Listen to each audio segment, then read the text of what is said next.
नमस्कार, मी रुपाली. स्वागत आहे तुमचं आपल्या YouTube channel Siddhi foods and स्पायसेसमध्ये. आज आपण हरभऱ्याची उसळ बनवणार आहोत.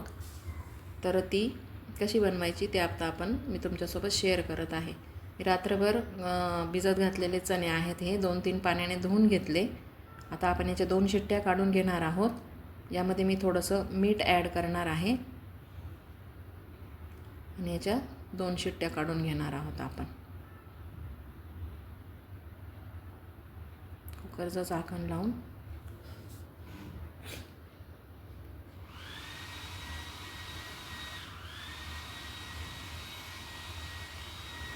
कुकरच्या शिट्ट्या होईपर्यंत आपण आता हे सर्व जिन्नस भाजून घेऊया.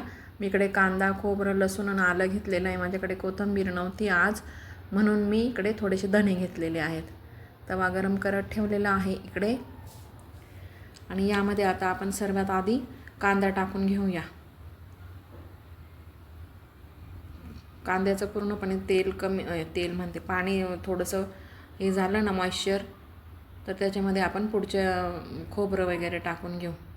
त्याच्यामध्ये मी तेल टाकणार नाही आहे, असंच कोरडं भाजणार आहे. मी फक्त असंच भाजणार आहे, तेलात नाही भाजणार आहे.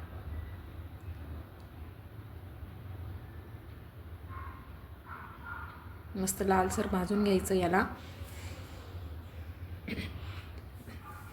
हे बघा, अशा पद्धतीने भाजून झालं का याच्यामध्ये आता आपण खोबरं टाकूया. याला पण थोडंसं परतून घेऊ खोबऱ्याला. त्यानंतर आपण लसूण आणि आलं टाकणार आहोत.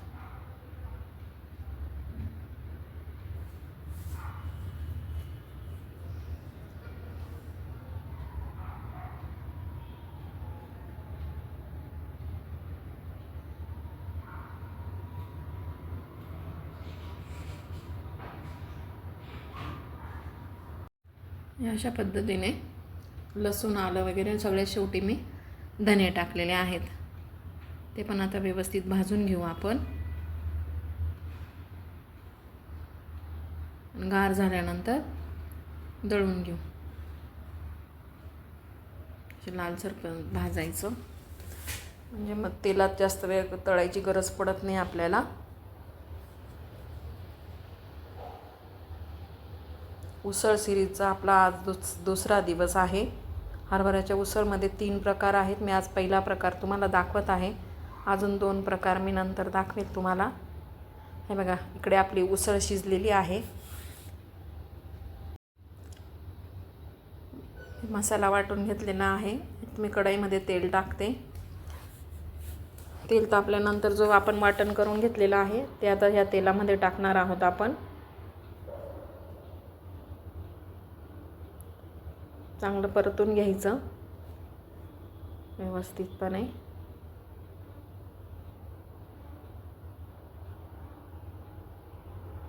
बघू शकता तुम्ही इकडे उसळ पण छान शिजलेली आहे.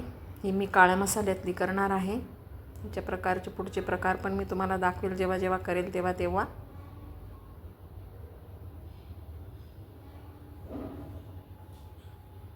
आपलं छान तळून झालेलं आहे. आता यामध्ये आता आपण मसाले घालून घेऊया.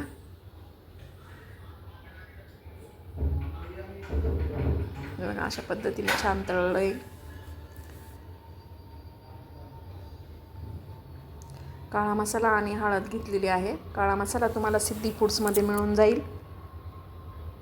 सिद्धी फूडचा काळा मसाला खूप छान आहे, तुम्ही एकदा वापरून बघा. जास्त काही तळायचं नाही आहे. आता आपण शिजवलेली उसळ यामध्ये घालणार आहे. बघा, इतकी छान शिजलेली आहे.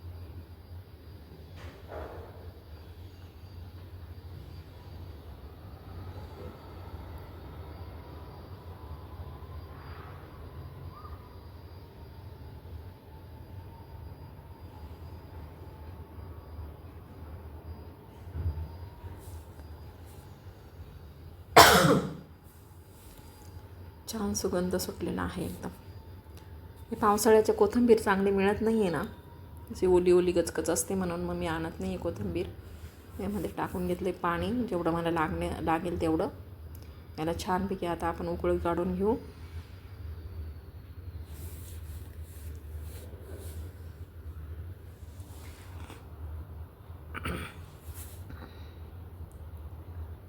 मीठ टाकायची गरज नाही आहे, कारण की मी उसळ शिजवतानाच हरभरे शिजवतानाच घेतलेलं होतं.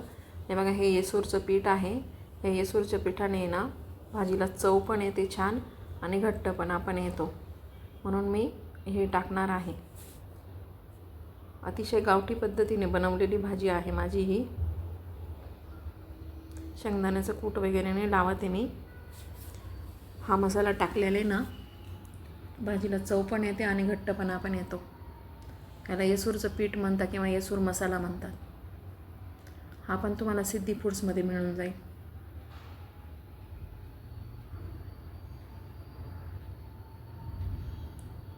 आता मस्त याला मंद आचेवर आपण थोडंसं मंद आचेवर उकळू देऊ याला, या भाजीला. त्याच्यानंतर मग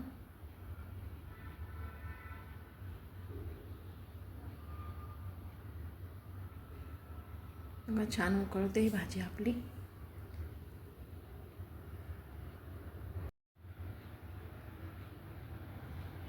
भाजी आता उकळलेली आपली, काढून घेऊ आपण आता एका भांड्यामध्ये. चला तर मग आपण वाढून घेऊ आता.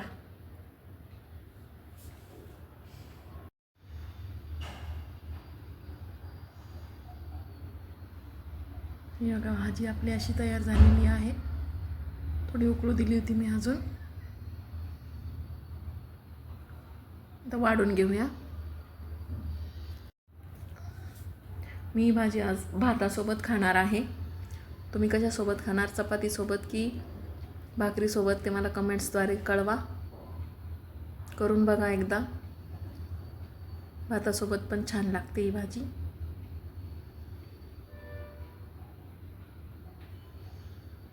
कशी वाटली तुम्हाला उसळची रेसिपी, हरभऱ्याची उसळची रेसिपी, ते मला कमेंट्सद्वारे सांगा.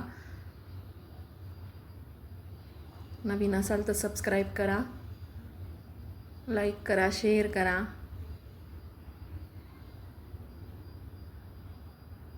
गौरी गणपतीच्या फराळाची पण ऑर्डर्स आता माझ्या चालू होतील. जर तुमची काही कोणाची ऑर्डर असेल तर तुम्ही टाकू शकता ऑर्डर. हे बघा, ती छान दिसते आणि टेस्टी पण आहे. खाऊन बघते मी. वाव, मस्त, खूप छान. एकदा नक्की ट्राय करा. चला तर मग भेटू आपण आता पुढच्या व्हिडिओमध्ये. बाय.